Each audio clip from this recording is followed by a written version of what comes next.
First of all, congratulations on having the worst soil in the country. No, second worst. Calgary has worse soil, I think. No, I do jest. A lot of people spend a lot of time and hence a lot of financial investment and everything else in what's above the soil, and that's kind of reasonable. You know, you buy your perennials, you buy your shrubs and everything else without having the foundation done properly, without having your soil being top-notch. All of that effort and finance isn't maximized. All right? So if you learn nothing today other than, you know, put your time and effort into your soil first, then you've gone home with something that's important. All right? Now, it's pretty safe to say that the soil types here are predominantly clay. Right? Oh, and that wonderful kind of clay that you can make pottery from. If it's wet, it gets all sticky and slippery. If it dries, it cracks. It's a very dynamic soil. How's that? You're talking about Regina. Oh, okay. Well, and one section of Saskatoon. Yeah, but if you are stuck with clay soils, and you know what? Throughout my career, I've come to the conclusion that if you're an avid gardener, right, that you tend to be stuck with the worst soil on the block. Is that some kind of a rule?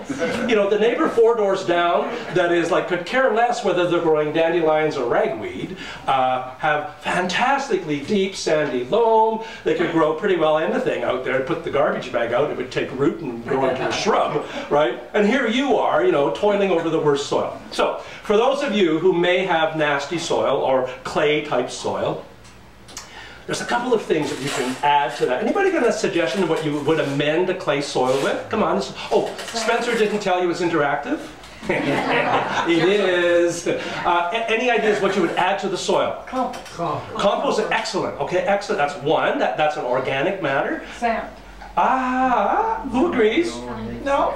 Well, no, I'm asking. A little bit. Did I react? Oh, sorry. Sand. That's a good suggestion. Who agrees? Worst thing you can add to a clay soil is sand. Oh, really? Oh, absolutely. And it's kind of urban myth, you know. Oh, clay soil, add sand. And the thinking actually makes a little bit of sense if you go through the process, because sand particles are quite large, you know, and clay particles are quite small. So if you add the two together, well, the big ones and the little ones, they'll kind of push each other apart and loosen the soil, and there'll be some drainage and some air. Like that, you could pretty well argue that, can't you? However, if you take a look at what concrete's made of, right? So when you add sand to a heavy clay soil, it just tends to make it even worse, right? So compost or organic matter, you know, I spend a lot of time with youth, and they love the word poo. Elementary school, oh, poo. Oh, and it's giggle, giggle, giggle, giggle, giggle, and it goes on, oh, it's poo, right? I said, but that's organic matter. I said, we could call it manure, we can call it all kinds of things, but that's a very good product to add if it's not brand new. Well, then they giggle about that too. But an older composted manure or your own compost, do you mostly compost at home? Yes, good. Does your city compost too? Do you have? Yes. Excellent. You're light years ahead of most cities in the country, believe me. That's very good. Of course, it's Saskatchewan. Why wouldn't it be? Yes? Any kind of manure, like horse? Okay, good question. What is the difference between horse manure, cow manure, or steer manure, as the case may be, chicken manure? Anybody have a suggestion? Smell. Well, actually, horse manure comes from a horse. Cow manure comes from a cow. Pig manure comes from a pig. There you go. Good. Okay, so really, the only difference would be the age, and the exception would be poultry manure. Poultry manure is extremely high in ureas and ammonias, so it tends to burn more quickly. All right, so older manure is better. Right? Like how old? A couple of years. A couple of years? Yeah. Now you're speaking horse particularly? Yeah. Ruminants, herbivores, that horses, cows, that kind of thing. A couple of years is fine. All right, but people say, well, I use brand new fresh manure all the time. Well, you know, fill your boots, away you go, right? But you are asking for a bit of a problem, in my opinion. Okay, so are we okay with the poop? We understand now? Okay, so organic matter, not sand, but kitty litter. Not previously enjoyed kitty litter, all right? And not the clumping, deodorized kind that does everything but make you lunch. Just regular old-fashioned kitty litter or turkey grit. You know, turkey grit, that I think you use that on your roads. We do in Winnipeg, in Manitoba. Turkey grit is a very fine, clay-like grit. Anyway, we know what kitty litter is, okay? So most of you tidy gardeners will say, how much do I put in, right? And aren't we like that as gardeners? Is it 8 tablespoons, 2 cups, or a pound, or a kilo? How much do I need to put in? With kitty litter, it doesn't really matter, okay? As much as you need to put in until the soil is open and friable is the term we would use. So try a little bit in your worst section of clay. Believe me, it does work. In it goes, just regular, cheap, old-fashioned kitty litter. You may even be able to get it here, I'm sure. Dig some in, and I say dig, as opposed to rototill, all right? Dig some in, that gives you exercise, doesn't it? Right? Hey, you know what, it does. And rototilling a clay soil doesn't have a whole lot of benefit. That's a different story. So put some in, and then put your organic matter in, your compost or your manure. Mix it all up. Fall is just fine to do that. Let it sit and see what it's like in the springtime. If you add too much kitty litter, your drainage will be incredible. Put a cup of water on, and it's gone. Then you know you've put too much in. Add more compost then, or more organic matter. Because organic matter is kind of like the sponge.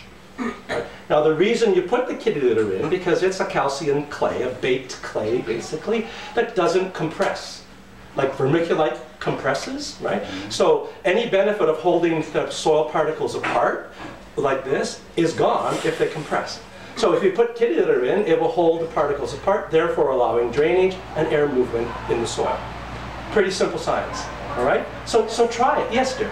What about peat moss? Okay, now that's a very good question. Peat moss is also considered an organic matter, all right? If you subscribe to environmental and conservational issues, as some of us do, peat moss might be considered non-renewable. It takes several million years for a plant to turn into peat moss.